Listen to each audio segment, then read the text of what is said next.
I'm sad about Twitter. I really am. I'm really sad about it.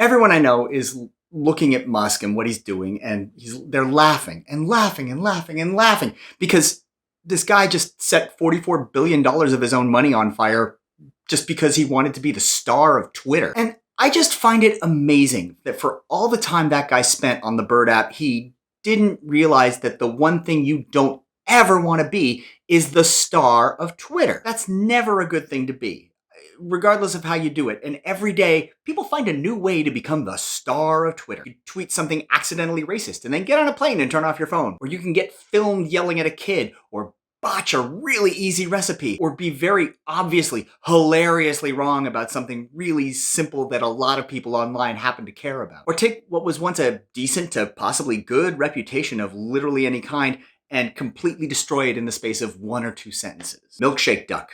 Just Google it. If you don't know, just Google it. It's a perfect example. Or, I don't know, have your clothes rip or fall apart hilariously or something while you're doing literally any of the things I just said. Being the star of Twitter is rarely, like really rarely, a good thing. Okay, Keanu, Dolly, Tom, Cher, Linda Carter, Dionne Warwick, do me a favor and do not prove me wrong, especially right now. So given this pretty ironclad rule, why did the Muskmelon decide he, of all people, wanted to be the now permanent and final star of Twitter? Why?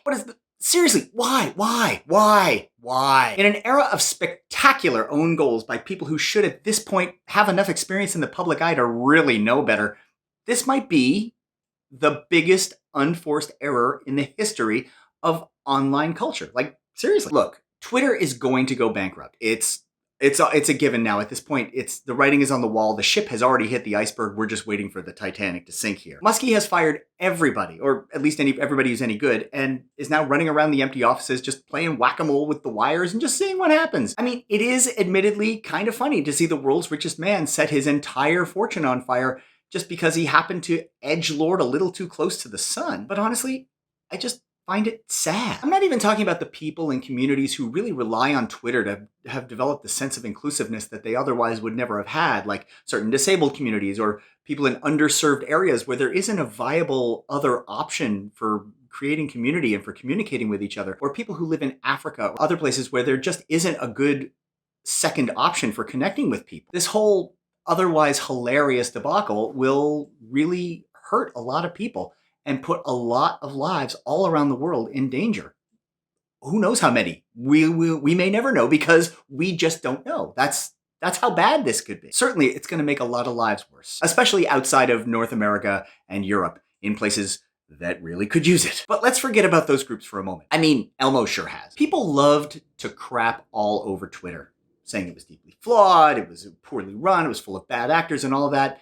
And yeah, that was true. But you know what else it was? It was the closest thing we have to a global public square. It was a place where journalists, scientists, philosophers, authors, people with really good ideas, people in dangerous situations all over the world, they could all meet and they could bounce ideas off of each other and occasionally be silly with each other at times and come away from those conversations with a perspective on the world that maybe they otherwise would never have had the opportunity to develop. Have you ever heard the tale of the 5 blind people and the elephant? 5 blind people are led into a room with an elephant and they all try to figure out what an elephant looks like. So one of them grabs the tail and says, so an elephant is like a rope. Another one feels the elephant's side and says, so an elephant is kind of like a wall.